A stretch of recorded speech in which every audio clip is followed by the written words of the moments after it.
Hello guys, hope you all are doing well. I am also good. आज का ये video आपके लिए मैं लेकर आया हूँ on specific students demand, corporate accounting and financial management. This is CS executive group 1 paper number 4। जो आपके ग्रुप 1 का पेपर नंबर 4 है, सीए एंड एफएम, उसकी स्ट्रेटेजी के बारे में क्लास में भी कई बार डिस्कशन चलता रहा। और जब मैंने YouTube पे वीडियोस डालने शुरू किए तो भी स्टूडेंट्स ने कहा कि सर प्लीज एक स्ट्रेटेजी सीएएफएम की भी हमारे लिए होनी चाहिए। तो बच्चों, मैं आपके लिए लेकर आया हूं corporate accounting and financial management को जून 24 अटेम्प्ट वाले स्टूडेंट किस तरह से पकड़े कि वो पासिंग मार्क्स से ऊपर बढ़ते हुए और 80 की तरफ आपको लेकर जाए। तो CA, that is corporate accounting, as you all are aware 60 marks की है। 60 मार्क्स की कॉर्पोरेट अकाउंटिंग में फर्स्ट चैप्टर आपका आता है इंट्रोडक्शन ऑफ अकाउंटिंग। जब मैं इसकी तरफ देखता हूं तो मुझे 12th और 11th क्लास की अकाउंटिंग याद आती है, क्योंकि इसमें सिर्फ और सिर्फ 11th क्लास का बेसिक्स दे रखा है, 12th क्लास का बेसिक दे रखा है, और मैं तो कहूंगा 11th का ही। इसमें क्या क्या है? जर्नल, लेजर, ट्रायल बैलेंस, ये सब चीजें कैसे प्रिपेयर की जाती है और ये सब चीजें क्या होती है।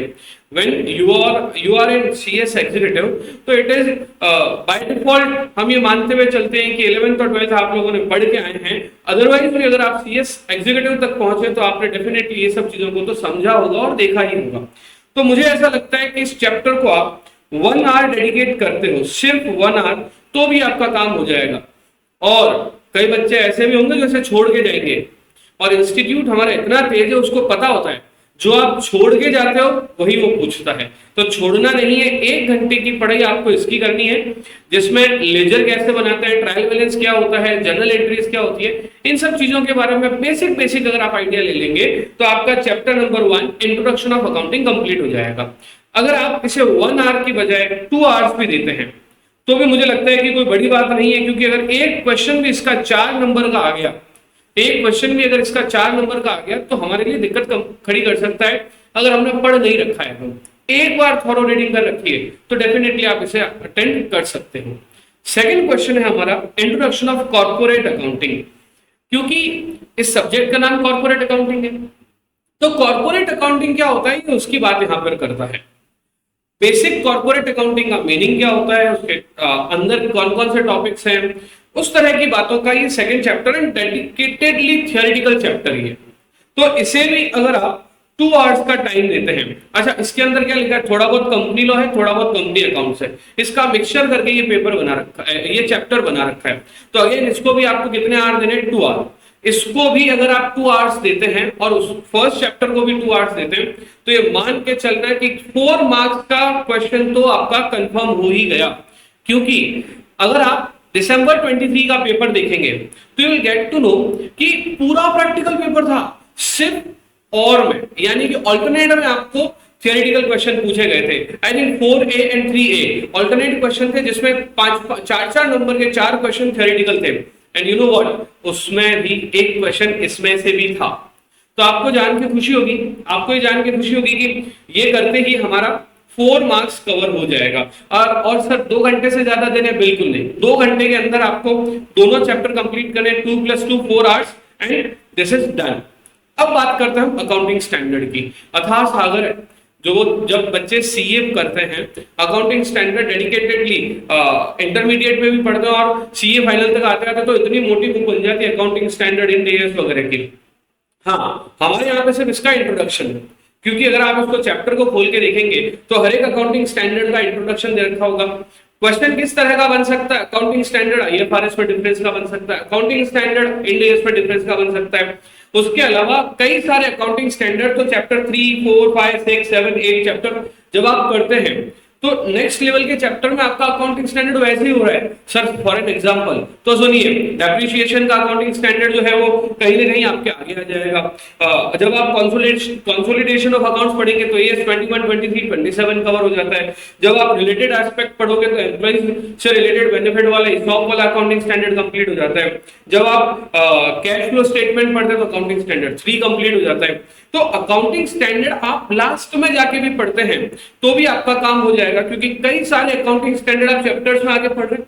फिर बाद में आप अकाउंटिंग स्टैंडर्ड का चैप्टर को फिर से एक बार थॉरो रीडिंग कर लो कि कौन से एएस में कितना है, यानी कि हर एएस में आपको 5-5, 10-10 लाइन आपको समझ में आ जाए, वैसा आपको ज्ञान होना चाहिए। तो 5 नंबर का अगर क्वेश्चन आता है, 4 मार्क्स का क्वेश्चन आता है, तो आप डेडिकेटेडली उसको अटेंड कर पाएंगे, इसमें भी कोई दो राय नहीं है। Sir how many hours to be given in this, इसमें मैं आपको कोई भी आर को लिखूंगा तो वो इस चैप्टर के साथ नाइंसाफी होगी। तो मैं ऐसा सोचता हूं कि 3 आवर्स की रीडिंग, 3 आवर्स की एक स्पेसिफिक रीडिंग आपके लिए पर्याप्त है। अगर आप 3 घंटे इसको आप दे देते हैं तो आपका काम अच्छे से हो जाएगा। कब देना है? आफ्टर दी होल सिलेबस, पूरा सिलेबस आपको कवर करने के बाद इसको 3 घंटे देना है। मैंने शायद एरो गलत बना दिया है, मैं एरो इस तरह बना रहा हूं, दिस वन, ठीक है। तो अगर आप वैसे देखेंगे तो what we have done, accounting को 2 आवर्स, इंट्रोडक्शन ऑफ अकाउंटिंग को 2 hours, introduction of corporate accounting को 2 आवर्स, अकाउंटिंग स्टैंडर्ड को 3 आवर्स। ये होने के बाद हमारा आता है accounting for share capital. Again 12th class की याद दिलाता है ये मुझे, क्योंकि 12th क्लास में भी हमने शेयर कैपिटल की अकाउंटिंग पढ़ी थी।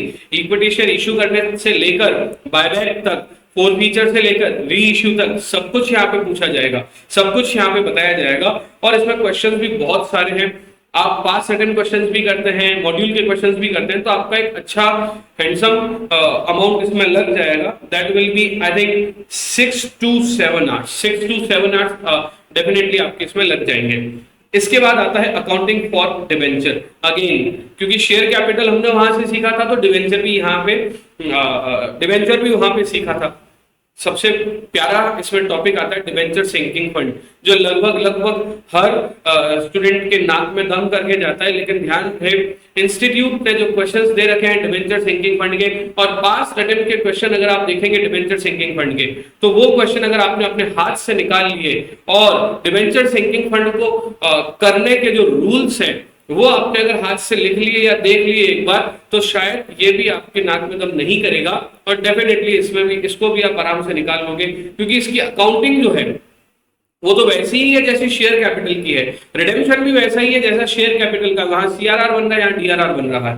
बट थोड़ा सा ट्रिकी रहता है सिंकिंग फंड, उसको अगर साथ में लेके चलते हैं तो अगेन 4 to 5 आवर्स इसमें अगर आप देते हैं तो भी आपका काम अच्छे से हो जाएगा। फिर हम चलते हैं related aspect of company accounts में।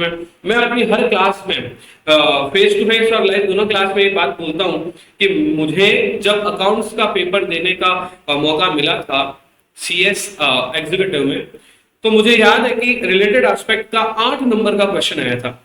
मेरे आसपास वाले कई सारे दोस्त इस चैप्टर को छोड़ के चले गए थे, और मैं तब भी अपने दोस्तों को कहता था कि जो इसे छोड़ के जाता है ना, जो चैप्टर हम छोड़ के जाते हैं ना इंस्टीट्यूट को, वो अच्छे से पता होता है। तो ध्यान रहे, ये चैप्टर छोड़ना बिल्कुल नहीं है, क्योंकि 4 एंट्रीज का चैप्टर ये है। आप 4 एंट्रीज अपने हाथ से निकाल लो, ये चैप्टर हो जाएगा।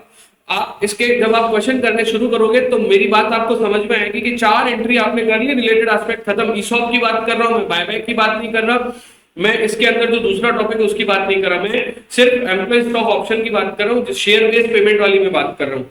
तो आप इसको अगर देखेंगे तो बहुत ज्यादा इसमें एग्जांपल्स नहीं है, बहुत ज्यादा इसमें क्वेश्चंस नहीं है। इजीली 3 आवर्स में आप इसको कर सकते हो। मैं हायर साइड में 4 आवर रखता हूँ, लोअर साइड में 3 आवर रखता हूँ। अब बात करते हैं कंसोलिडेशन ऑफ अकाउंट्स में, है ना। मैं लास्ट बैच जब पढ़ा रहा था, मैंने हर बार बच्चों को कहा है आप इसके डेप्थ में ज्यादा मत जाओ, क्योंकि इंस्टीट्यूट भी नहीं गया है।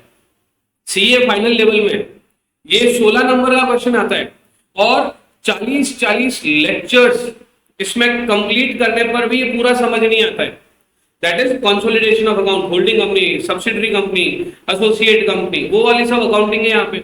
लेकिन इंस्टीट्यूट ने हमारे मॉड्यूल में शुरुआत के 4-5 example the cost of control, बाद के 2-3 एग्जाम्पल माइनॉरिटी इंटरेस्ट, थोड़ा बहुत क्या बोलते इसको, थोड़ा बहुत उन्होंने इंटर कंपनी जो ट्रांजेक्शन होते हैं उसके ऊपर, और कुछ रिवैल्यूएशन पे, और बाद में डिविडेंड पे। इतने चैप्टर्स, इतने टॉपिक को रख के कंसोलिडेशन ऑफ अकाउंट्स कंप्लीट कर दिया है। आप पता है आपको, पिछले साल दिसंबर 23 में क्वेश्चन किसका आया था? दिसंबर 23 में क्वेश्चन आया था सिर्फ और सिर्फ माइनॉरिटी इंटरेस्ट और कॉस्ट ऑफ कंट्रोल निकालने का। That is goodwill capital reserve क्या है वो निकाल दो, और माइनॉरिटी इंटरेस्ट निकाल दो, और क्वेश्चन कंप्लीट। एकदम खुद्दू सा क्वेश्चन आया था। आप सोचिए क्यों हम इतना इन डेप्थ में जाएंगे, बट फिर भी आप एक रेफरेंस बुक लीजिए, और उसके कंसोलिडेशन के क्वेश्चन वैसे ही कर लीजिए जैसे इंस्टीट्यूट ने कर रखे हैं, not so high level, not so low level, mid level के क्वेश्चन अगर आप इसके करते हैं। सर कितने आवर्स इसको डेडिकेट करें? 8 घंटे। अगर आप 8 घंटे इसको पढ़ाई करोगे तो ये आपके लिए अच्छे से अच्छा आपका सिलेबस कवर कर पाएगा। उसके बाद आता है फाइनेंशियल स्टेटमेंट एनालिसिस। इसको हम लोग रेशियो एनालिसिस बोलते हैं। अगर आपने कहीं पर भी इसको पढ़ा है तो इसका नाम रेशियो एनालिसिस है। पढ़ा है क्या? एकदम इजी क्वेश्चन मॉड्यूल में दे रखे हैं और एग्जाम में भी इजी क्वेश्चन आया था। बच्चे क्या करते हैं मॉड्यूल में, क्योंकि इजी क्वेश्चन दे रखे, बच्चे पास अटेम्प्ट भैया पुराना ही नहीं, ये तो 2014 से पहले सब्जेक्टिव पेपर हुआ करता था, फिर तो ये ऑब्जेक्टिव हो गया था। तो सीएमए वाले क्वेश्चन, सीए वाले क्वेश्चन, वो रेशियो के क्वेश्चन जो इजी हैं वही आप अगर करके जाएंगे, क्योंकि इस बार भी जो क्वेश्चन आया था 4 मार्क्स का वो इजी वाला ही आया था। तो मुझे ऐसा लगता है कि रेशियो एनालिसिस के फॉर्मूलाज आपने सारे लर्न कर लिए, करंट रेशियो वाले XY वाले क्वेश्चन कर लिए, तो आपका रेशियो एनालिसिस भी इजीली हो जाएगा। सबसे अच्छे जो इसमें क्वेश्चन है वो कौन से हैं?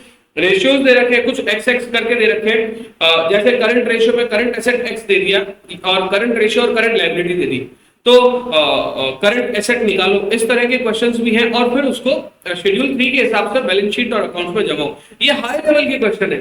अगर आप स्टडी मटेरियल ICSI की बात करोगे तो इतने हाई लेवल के क्वेश्चन नहीं दिए, सिर्फ फॉर्मूला बेस्ड क्वेश्चन दिए, इससे ज्यादा उसमें कुछ भी नहीं दे रखा है। सर कितने आवर्स डेडिकेट करेंगे? एक टाइप के रेशियो को 1 आवर दे दिया तो 4 आवर में चारों रेशियो खत्म हो जाएंगे। तो इसको मैं कितने घंटे दे रहा हूँ? 4 आवर्स दे रहा हूँ। इसके बाद में आता है कैश फ्लो। कैश फ्लो भी अथाह सागर है, लेकिन वैसे देखा जाए तो इसमें 2 मेथड है, डायरेक्ट मेथड और इनडायरेक्ट मेथड। सारे क्वेश्चन इनडायरेक्ट मेथड के हैं, लेकिन दिसंबर 23 में जो क्वेश्चन आया था वो डायरेक्ट मेथड का आया था। मैं बच्चों को चिल्ला के बोल रहा था डायरेक्ट मेथड को इग्नोर मत करना। फिर भी बच्चे इग्नोर करेंगे क्योंकि इनडायरेक्ट मेथड में थोड़ा सा टफ चला जाता है, बड़ा क्वेश्चन हो जाता है। बाकी डायरेक्ट और इनडायरेक्ट दोनों में ऑपरेटिंग एक्टिविटी को छोड़कर क्वेश्चन सेम ही है। क्वेश्चन आ गया किसका? डायरेक्ट का, और बच्चे बोले सर टफ है। अरे भैया वो इजी वाला दे दिया उन्होंने। मैं बार बार बोल रहा हूँ, जो तुम छोड़ के जाओगे इंस्टीट्यूट वो देगा। तो छोड़ना कुछ भी नहीं है, पूरा कोर्स कंप्लीट करना है। That is what cash flow statement. कितना टाइम देना है इसको? 4 आवर्स देंगे, हमारा काम हो जाएगा। लास्ट है फोरकास्टिंग फाइनेंशियल स्टेटमेंट। फोरकास्टिंग करना, फाइनेंशियल स्टेटमेंट की फोरकास्टिंग करना 2 to 3 आवर्स अगर आप इसे दोगे तो आपका काम अच्छे से हो जाएगा। मैं आपको बता देता हूं, अगर लोअर साइड में जाए, किस में जाए? अगर लोअर साइड में जाए, 2 2 4 3 7 7 और 6 13 13 और 4 17 17 और 3 20 20 और 8 28 28 और 4 32 32 और 4 36 32 और 36 और 2 38। मैं हायर साइड में भी अगर पकड़ के चलूं तो 1 2 आवर्स बढ़ा देंगे, तो 40 आवर्स का अगर आप डेडिकेटेड पढ़ाई करते हैं, डेली 6 आवर्स इसे आप पढ़ते हैं, डेली 6 आवर्स इसे आप पढ़ते हैं, तो 6 दिन में ही 7 दिन में ही आपका पूरा का पूरा कॉर्पोरेट अकाउंटिंग कंप्लीट हो सकता है। Sir what about financial management? 40 घंटे हमने किसको दिए? कॉर्पोरेट अकाउंटिंग को। अब देखना, फाइनेंशियल मैनेजमेंट आपका जल्दी कंप्लीट हो जाएगा, है भी 40 नंबर का, है भी इजी, तो आराम से आपका हो भी जाएगा। तो मैं आपको बताना चाहूंगा कि सबसे पहले इंट्रोडक्शन, अगेन इंट्रोडक्शन 2 आवर्स आपने इंट्रोडक्शन को दे दिए। टाइम वैल्यू ऑफ मनी और कैपिटल बजटिंग को हम लोगों को साथ में पढ़ना है। और ध्यान रहे, कैपिटल बजटिंग के कोई सा भी आप रेफरेंस बुक ले लोगे, बहुत सारी बातें दे रखी है। ये जो चैप्टर्स आपको दिख रहा है ना, इसके बारे में आपको बता देता हूँ, ये हर जगह पर है। बीकॉम में भी है, सीए में भी है, सीएस में भी है, सीएमए में भी है। आप कोई भी एक हल्की इजी, मैं तो स्टूडेंट्स को रेफर करता हूँ, कई बार बीकॉम की बुक भी आप उठा लो और उसके क्वेश्चन भी आपने कर लिए, तो भी इंस्टीट्यूट टफ पेपर नहीं देता है, एफएम का इजी पेपर देता है। तो मैं बच्चों को कई बार बोलता भी हूँ कि बीकॉम वाला भी अगर आप कर लोगे तो भी कोई दिक्कत नहीं है। तो इसकी अगर बात करें तो टाइम वैल्यू ऑफ मनी और कैपिटल बजटिंग कम से कम 7 आवर्स देने पड़ेंगे। कितने घंटे देने पड़ेंगे? 7 घंटे। कॉस्ट ऑफ कैपिटल, बड़ा ही प्यारा सा chapter. Cost of equity, cost of debenture, cost of preference share and cost of loan, केई, केडी, केपी, केएल, 4 टॉपिक आपने कर लिए। कितना टाइम दोगे आप? फॉर्मूला पढ़ लिए, फॉर्मूला के क्वेश्चंस कर लिए, फिर डब्ल्यूएसीसी के क्वेश्चन कर लिए। कितना टाइम दे दोगे? 3 आवर्स, 4 आवर्स, इससे ज्यादा लग ही नहीं सकता है। तो मैं आपको देता हूं इसमें 3 आवर्स। अगर आप 3 आवर्स इसको देते हो तो आपका आराम से कॉस्ट ऑफ कैपिटल हो सकता है। Again capital structure, again 3 hour capital structure में भी कुछ खास बात नहीं है। ईबीआईटी इंटरेस्ट लेस किया, ईबीटी आ गया, टैक्स लेस किया, ईएटी आ गया, डिविडेंड लेस किया, प्रेफरेंस डिविडेंड लेस किया, तो earning available for equity share holder आ गया, divide by number of share किया, ईपीएस आ गया। On the basis of EPS usually आपको डिसीजन लेना होता है, otherwise EPS multiplied by P ratio, market value पे आपको डिसीजन लेना होता है। अगर आपने अपने हाथ से 4 या 5 क्वेश्चन कर लिए तो उसके बाद आप क्या करोगे इसमें, तो रिवीजन टाइम में अगर आपने इसको 3 घंटे दे दिए तो भी आपका काम हो जाएगा। I am talking about capital structure, dividend decision. I love this chapter. Normal formulas और 4 नंबर पक्के या 6 नंबर पक्के इस बार भी दिया था, एमएम अप्रोच का क्वेश्चन दिया था। कितना इजी क्वेश्चन है। अगर आपने मॉड्यूल के या कोई भी स्टडी मटेरियल से नोट्स अगर आपने क्वेश्चन कर लिए वही एज इट इज पेपर, और मुझे प्राउडली ये कहते हुए अच्छा लग रहा है मेरे खुद के नोट्स में से एक क्वेश्चन कॉपी पेस्ट हुआ था। तो कितने घंटे थे? तो 2 आवर्स बहुत है at the time of revision. अभी बात करते हैं वर्किंग कैपिटल मैनेजमेंट की। ना मैं इसके लिए कम घंटे नहीं दूंगा, डेफिनेटली बड़ा चैप्टर है, 6 आवर्स आपको इसमें देने ही पड़ेंगे क्योंकि इसमें आपको कई सारी चीजें देखनी होती है। बड़े क्वेश्चन है, इस बार भी कई लोगों ने इसको अंडर एस्टिमेट किया और सबसे बड़ा क्वेश्चन वर्किंग कैपिटल का ही आ गया। उसके बाद आता है security analysis, again 4 hours, and the last is operational approach to financial decision. बच्चों को पता ही नहीं चला इसके अंदर क्या है। अरे भैया ये मार्जिनल कॉस्टिंग है, PV ratio, break even point, और PV ratio, break even point और मार्जिन ऑफ सेफ्टी, 3 फॉर्मूलाज आपने अच्छे से कर लिए और इसके अंदर जितने परमुटेशन कॉम्बिनेशन बनते हैं वो सब कर लिए। कोई भी बुक उठा लो, मार्जिनल कॉस्टिंग के क्वेश्चन कर लो, fixed cost plus profit divided by PV ratio वाले क्वेश्चन कर लो, आपका काम बन गया। इस बार भी इसमें से पूछा गया था, मैंने पिछली बार भी बच्चों को कहा था पूछेंगे और इंस्टीट्यूट ने पूछा। आप इसके अंदर कितने घंटे दो? 3 घंटे। अगर आप कितना टाइम देते हो, ऊपर आपको मैंने 40 आवर्स का टाइम दिया है, नीचे 7 2 9 3 12 3 15 2 17 और 6 23 एंड 7 30 आवर्स। तो 40 आवर्स आपको देने किसमें? सीए में। 30 आवर्स आपको देने किसमें? एफएम में। 40 प्लस 70 घंटे और आपका काम हो गया। 70 आवर्स CAFM इज योर्स। अगर आप ऐसा करेंगे तो डेफिनेटली इतने टाइम में 7 घंटे डेली पढ़ो, 10 दिन पढ़ो, आपका कोर्स हो जाएगा। और ध्यान रखना जो 7 घंटे डेली इसको पढ़ेगा, आज तारीख हुई है 9, सेकेंड ग्रुप अपीयर होने वाले, ओनली सेकेंड ग्रुप अपीयर होने वाले। अगर डेली 5-5 घंटे पढ़ते हैं तो ये पूरा कोर्स, मैं आपको हाईली डेडिकेटेडली टाइम बता रहा हूं, मैं पूरा कोर्स आप इसको 70 आवर्स में कर सकते हैं। 5-5 घंटे रोज पढ़ो, 12 दिन पढ़ो, 60 घंटे होते हैं, 60 घंटे में भी कंप्लीट हो जाएगा क्योंकि कई जगह पे इस बार मैंने ज्यादा टाइम डेडिकेट किया है। अगर आप 4 घंटे रोज पढ़ते हो 15 दिन में कोर्स हो जाएगा। तो डेडिकेटेडली इसके ऊपर ध्यान दो और पढ़ाई करो, 100% आपको ये अच्छे मार्क्स दिलाएगा। और मैं कई बार बच्चों को बोलता हूँ अगर आपने इस पर ध्यान दे दिया ना तो ये आपका, अगर कहीं पर भी 40-42 नंबर आ रहे हैं, चाहे वो EVCL में आ रहे हो या जो आपका कैपिटल मार्केट वाला सब्जेक्ट है उसमें आ रहे हो, वहां पे ये अगर आप 60 ले आते हो तो 60 प्लस 40 100 किसी और में 50 लाके आपका ग्रुप क्लियर करवाता है।